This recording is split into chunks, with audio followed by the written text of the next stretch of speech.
Olá, Deus abençoe vocês.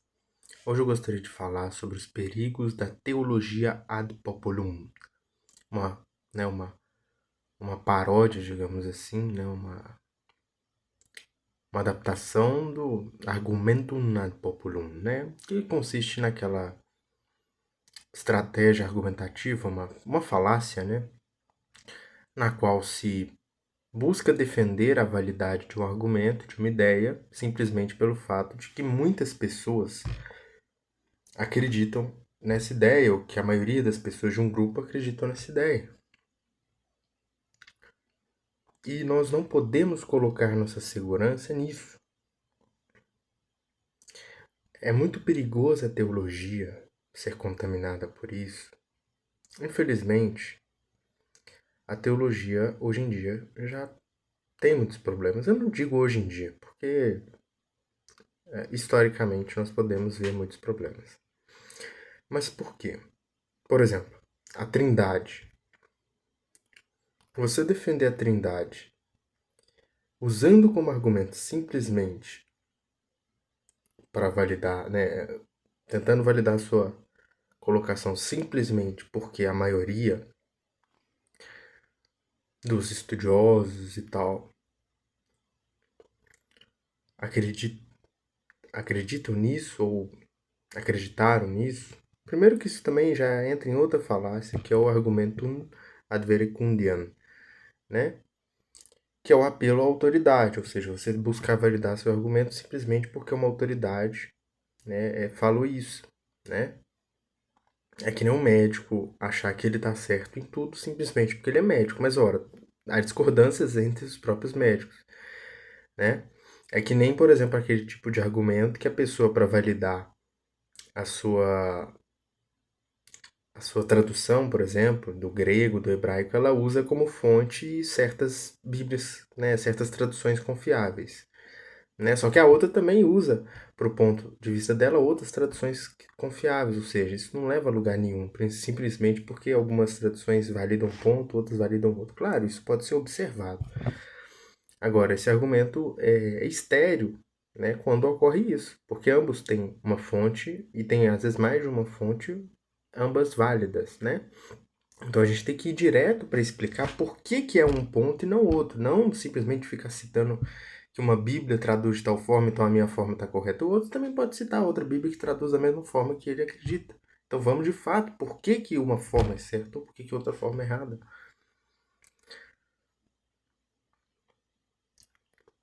Então prosseguindo. Né? Isso também é um problema, né? O argumento o apelo à autoridade, fazendo uma tradução aqui. Né? Vocês podem traduzir, né, o argumentum ad populum como apelo em tradução livre, talvez apelo à multidão, né? Apelo à maioria. E o argumento ad verecundiam, vocês podem traduzir em tradução livre como apelo à autoridade, né? E claro, pode ter variações, né? Mas o foco aqui desse vídeo é falar especificamente desse apelo à multidão, né? Mas o outro também é um problema. Mas voltando aqui, para já dar prosseguimento, por exemplo, a Trindade, voltando aqui, né? Eu não quero que uma pessoa acredite, eu quero que a pessoa acredite na Trindade. Se eu vejo ela como verdade, eu quero que a pessoa acredite.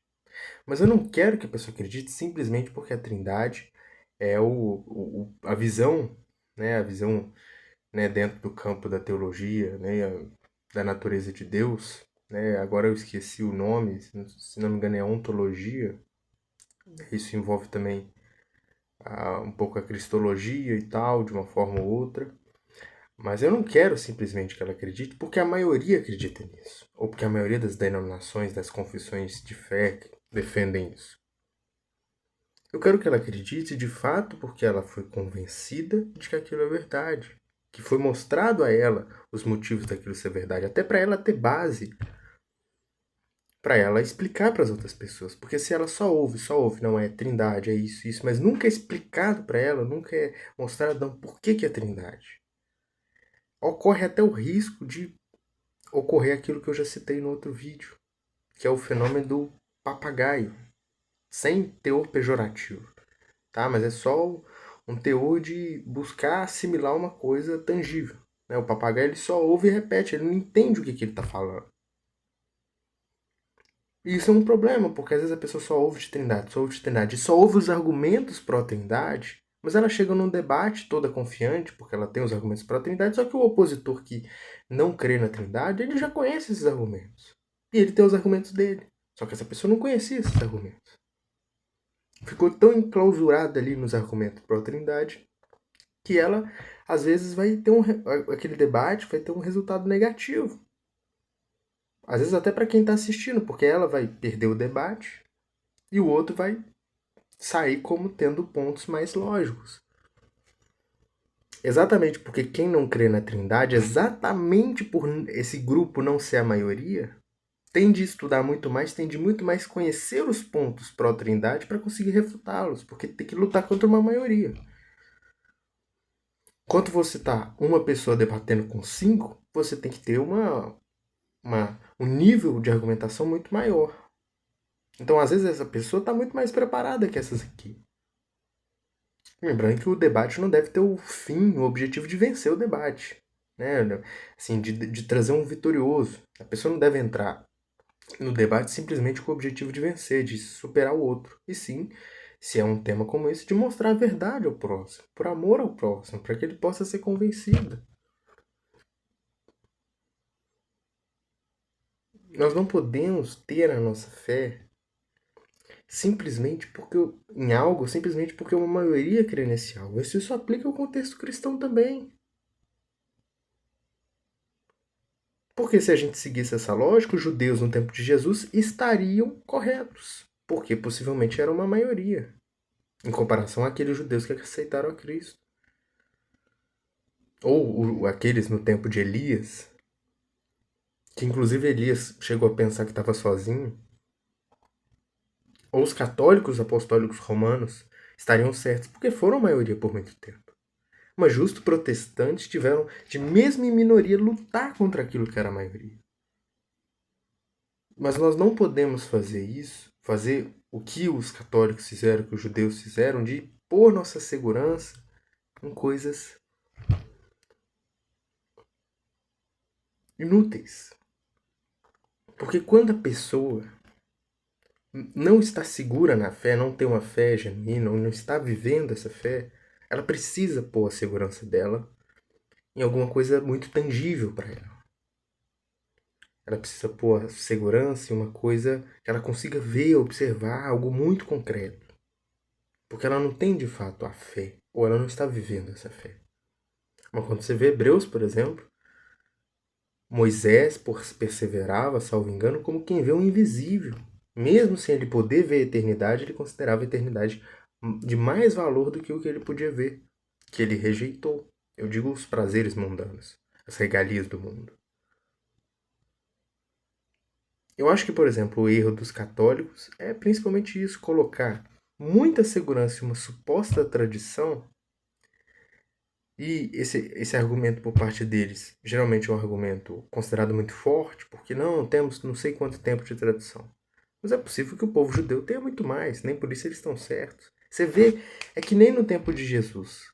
Como aqueles judeus não estavam seguindo de fato a Deus, a segurança deles precisava estar na genética deles, precisava estar na filiação, precisa estar na circuncisão, porque precisava sempre estar em algo muito tangível. Ó, tem isso aqui. Eu sou judeu, sou o filho de Deus. Mas Jesus chegou lá, eu não sei se foi Jesus ou João Batista, eu não quero fazer uma afirmação errônea aqui, né, mostrando que Deus podia fazer das pedras filhos de Abraão. Ou seja, Deus quebrou totalmente a expectativa deles. Mostrou que aquilo não valia de nada, aquela segurança em coisas humanas. E o tempo é uma coisa humana.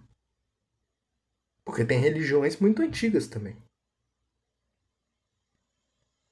Certamente a gente não vai dar crédito a eles simplesmente porque eles falam, não, nossa religião também é antiga. Nós não vamos passar para aquela religião por causa disso. Então, nossos argumentos devem estar construídos de forma séria, pautados em fatos verdadeiros, não em coisas ilusórias, não em coisas sem valor. É ótimo que uma maioria creia em algo bom. Isso é ótimo. Eu quero que a verdade seja o mais propagada. Agora, eu não quero que as pessoas creiam nessa verdade ou simpatizem com essa verdade simplesmente porque é o que ela mais ouve.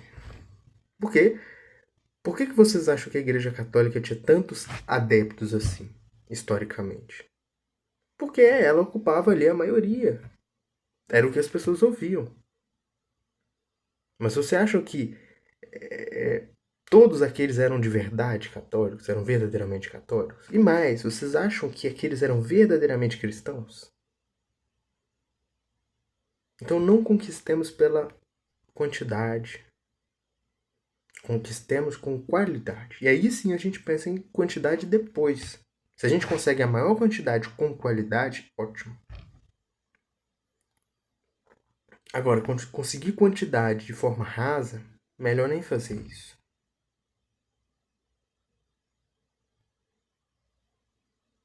Então, nós temos que tomar cuidado. Não é porque certa ideia tem uma maioria no contexto cristão que ela está correta. Vamos pensar. Vamos supor que eu estivesse. Né? Eu creio na Trindade, eu defendo a Trindade. Mas vamos supor que eu estivesse errado. Se ninguém me corrigisse simplesmente porque eu estou aqui no grupo, e o grupo não fosse corrigido porque é a maioria, estaríamos uma maioria em engano.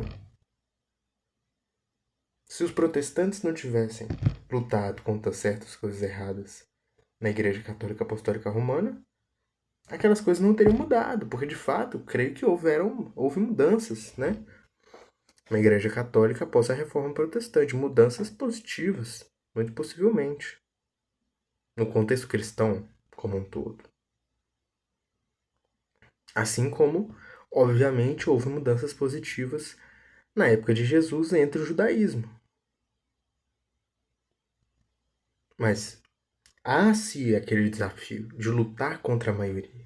Não é lutar contra a maioria porque nós não lutamos contra seres humanos, mas de lutarmos contra o argumento, melhor falando, que a maioria defende. Há-se desafio. É ser mais confrontado, é ser mais desafiado. Muitas vezes é ser ofendido mesmo, sendo colocado à parte. Agora, eu não pego um testemunho de Jeová por ser testemunho de Jeová e coloco ele à parte simplesmente dessa forma. Não acho que ele está certo. Agora, por exemplo, a Trindade. Eu não acho que ela é algo explícito na Bíblia, nem implícito no sentido de algo óbvio, que não está em palavras literalmente, mas é algo óbvio quando você lê um texto. Não, eu acho que é uma interpretação complexa, difícil, que nem todos entendem. Agora, não estou falando que não entender é o mesmo que negar e combater. Uma coisa é você não crer em Deus, e isso está errado. Outra coisa é você perseguir os cristãos, matar os cristãos, perseguir os cristãos, matar os cristãos e banir o nome de Deus, que é muito mais grave. Agora, se um testemunho de Jeová busca a Deus com sinceridade, ama a Deus com sinceridade, o meu papel não é vencer um debate contra ele, nem querer convencê-lo, porque a maioria de nós cristãos cremos no que é correto.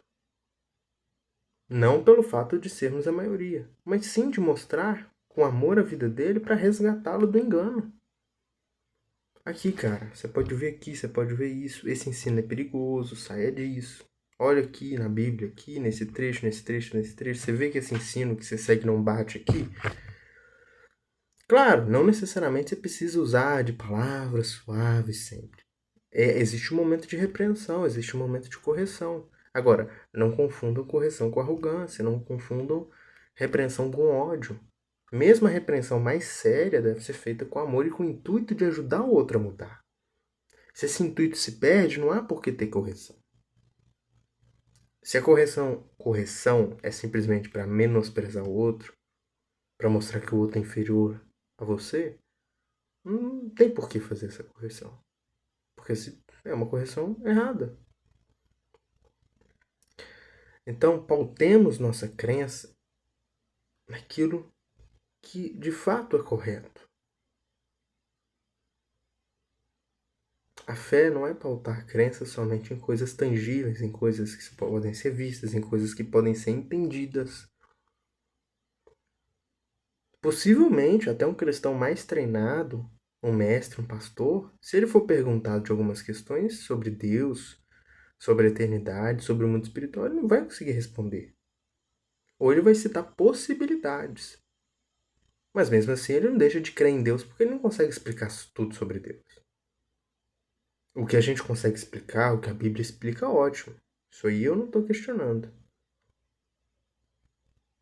Mas até na própria Bíblia tem questões que, por mais que ela aborde o tema, a interpretação é muito difícil, o entendimento é muito difícil. Eu admito a Trindade, apesar de ser algo que eu não questione, para alguns pode causar dificuldade sim. A pessoa pode ter dificuldade em entender. Eu não creio que a pessoa esteja em erro simplesmente por ter dificuldade em entender.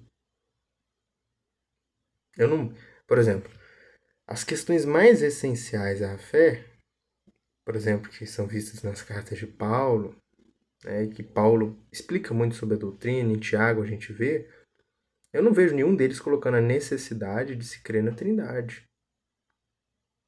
Eu não acho que ninguém é salvo por crer na Trindade.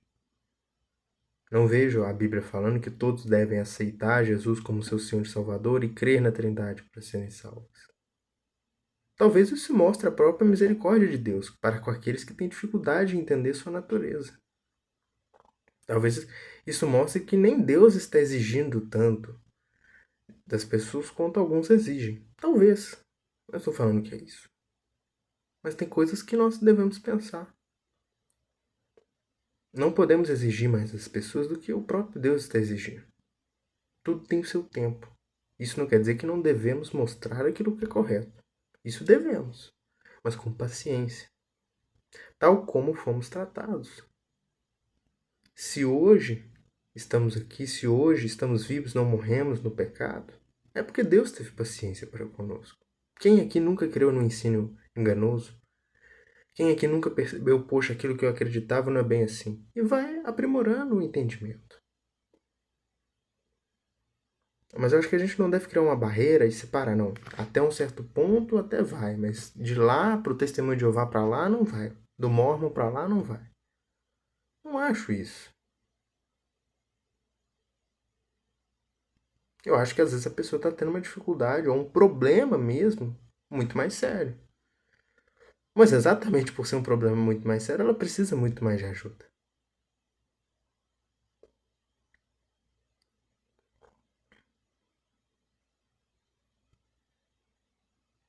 E a gente não pode deixar de ajudar a pessoa só porque ela precisa de um grande apoio. Temos que ajudá-la da forma correta. Deixando claro que ajudar não é passar a mão na cabeça da pessoa, não é bajular a pessoa, nem só usar palavras doces, palavras meigas.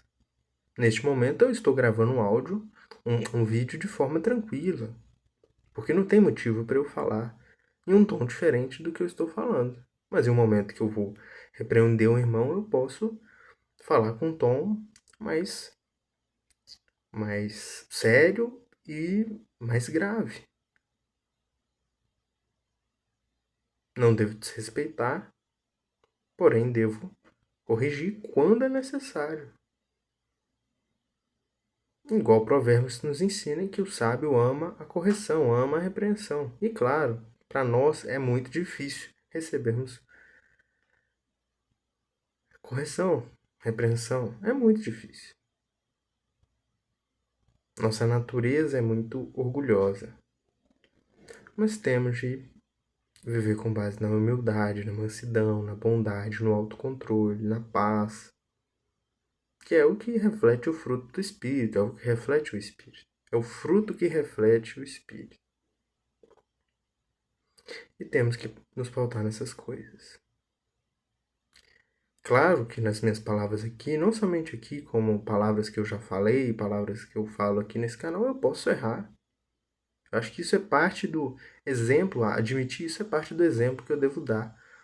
E é a forma que eu gostaria que as pessoas agissem.